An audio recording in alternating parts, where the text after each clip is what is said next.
को खेल और नौजवान के संबंधित बात रख पाए कि हर व्यक्ति के जीवन में खेल के बहुत महत्व है।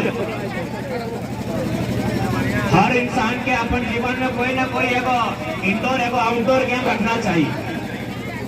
कहीं कहले गए कि भले आपको एक खिलाड़ी जो होता है उसको भले गरीबी छू सकती है लेकिन बीमारी नहीं छू सकती है। इसीलिए लाइफ में एगो खेल को रखना चाहिए।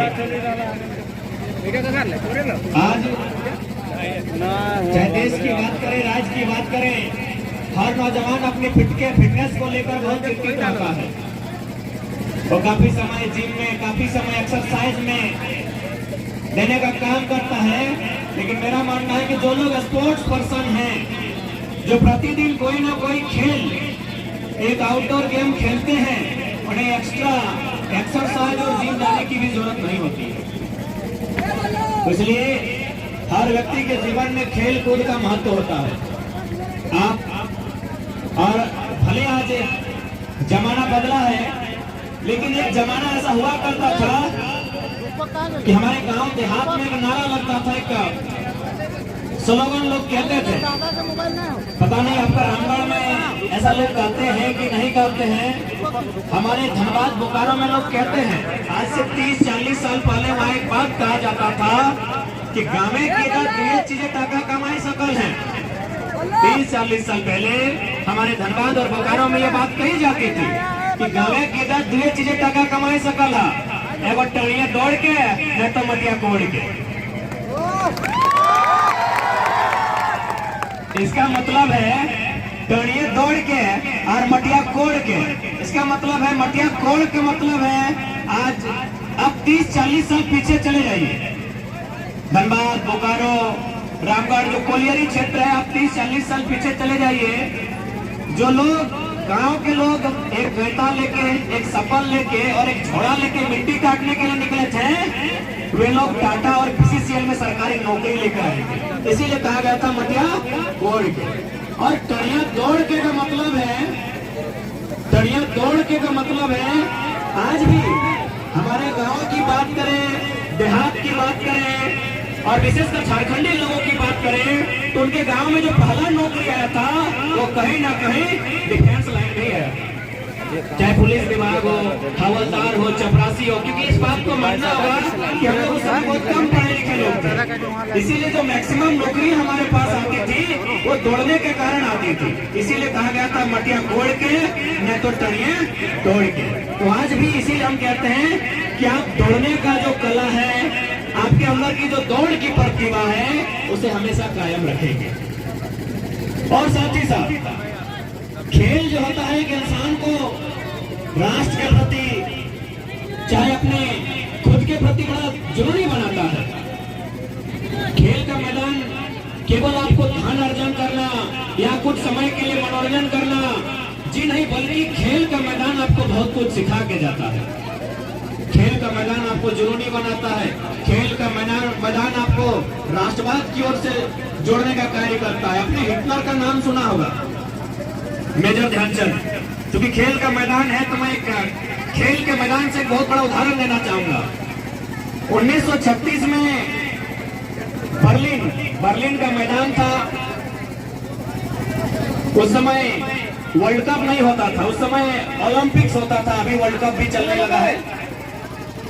और उस समय भारत का मुकाबला ओलंपिक हॉकी के फाइनल में जर्मनी से था। भारतीय टीम का मुकाबला ओलंपिक के फाइनल में, हॉकी का जो फाइनल होता है उसमें इंडिया वर्सेस जर्मनी का मैच था। और कहां? बर्लिन में, यानी जर्मनी की राजधानी बर्लिन में। और चीफ गेस्ट कौन था? एडोल्फ हिटलर, दुनिया का सबसे पावरफुल, माने सबसे दबंग इंसान उस समय चीफ गेस्ट था। अखबारों की सुर्खियों में था कि इंडिया बुरी तरह पिटेगा। दीवालों में लिखा था कि जर्मनी के बांध में आकर इंडिया बुरी तरह हार के जाएगा। लेकिन मैदान की कहानी कुछ और थी। भारत ने एक तरफा मुकाबले में जर्मनी को हराया था, जिसमें मेजर ध्यानचंद उस मैच के हीरो थे। तो जब मैच समाप्त हुआ तो जो चीफ गेस्ट थे हिटलर साहब, वो चले गए मेजर ध्यानचंद के पास, क्योंकि हिटलर का मानना था कि दुनिया का नंबर 1 इंजीनियर जर्मनी में रहना चाहिए, दुनिया का नंबर 1 डॉक्टर जर्मनी में रहना चाहिए, दुनिया का नंबर 1 साइंटिस्ट जर्मनी में होना चाहिए, तो दुनिया का नंबर 1 हॉकी प्लेयर इंडिया में क्या कर रहा है? उन्होंने जाकर मेजर ध्यानचंद को एक प्रस्ताव दिया कि मेजर तुम भारत से क्यों खेलते हो? भारत तो एक गुलाम कंट्री है, क्योंकि 36 की हम बात कर रहे हैं। 1936 में भारत अंग्रेजों के अधीन था। तो मेजर ध्यानचंद को जाकर हिटलर ने कहा कि तुम भारत से क्यों खेलते हो यार? इंडिया तो एक गुलाम कंट्री है, कभी आजाद भी होगा कि नहीं? तुमको अगर खेलना ही है तो जर्मनी चले आओ, तुमको हम टीम का कैप्टन बना देंगे। यदि तुमको नहीं खेलना है तो तुम किसी एक इमारत में हाथ रख दो। इस पूरे जर्मनी में किसी एक इमारत, जैसे हमारे यहाँ लाल किला है, चार मीनार है, ताजमहल है, किसी एक इमारत में हाथ रख दो, वो तुम्हारी हो जाएगी। लेकिन शर्त है तुमको जर्मनी से खेलना होगा, और नहीं तो तुमको मेरा जो पोस्ट है चांसलर का, चांसलर यानी प्रधानमंत्री के बराबर होता है, मेरे बाद का तुम कोई भी पोस्ट मांग लो हम तुमको दे देंगे। मेजर ध्यानचंद को ये प्रस्ताव कौन दे रहा है? जर्मनी का चांसलर, यानी आज के डेट में वहाँ भी चांसलर ही है। यानी जो भारत में प्रधानमंत्री कहा जाता है, हम और आप होते तो शायद इस प्रस्ताव के सामने झुक जाते, क्योंकि हमने बहुत सारे खिलाड़ी को देखा है कि अपने देश को छोड़कर वे प्रोफेशनल खिलाड़ी बन गए, पेशेवर खिलाड़ी बने हैं। विजेंद्र सिंह मुक्केबाज का नाम ही आप सुने होंगे। तो ठीक उसी प्रकार जब मेजर ध्यानचंद के सामने ये ऑफर आया था तो शायद बिक जाना चाहिए था। लोगों को लगता है वो इतना बड़ा ऑफर, लेकिन क्या उत्तर था पता है मेजर ध्यानचंद का?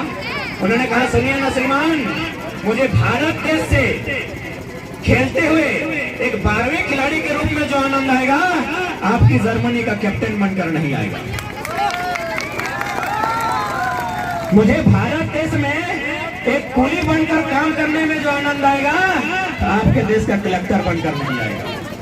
तो ये उत्तर था मेजर ध्यानचंद का। यानी खेल का मैदान आपको राष्ट्र के प्रति भी जिद्दी बनाता है। खेल का मैदान की जो खिलाड़ी होता है उसका कदम जमीन पर होता है और सोच देश की उन्नति पर होता है।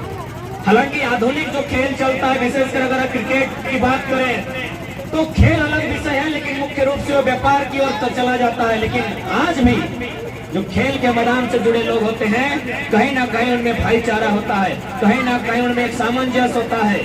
आपको याद होगा देश के महान संत स्वामी विवेकानंद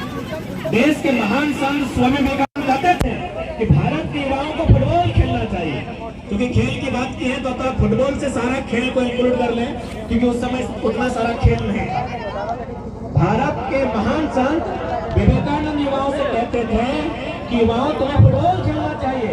यदि तुम फुटबॉल खेलोगे तो भारत को आजाद कराने में आसानी होगी। क्या तर्क हो सकता है इसके पीछे कि भारत के युवाओं को फुटबॉल खेलने के लिए महान संत विवेकानंद, क्या तर्क होना चाहिए? और फुटबॉल खेलने से आजादी मिलेगी। उनका मानना है कि फुटबॉल खेलने से भारत को आजादी मिलेगी। क्या तर्क है पता है?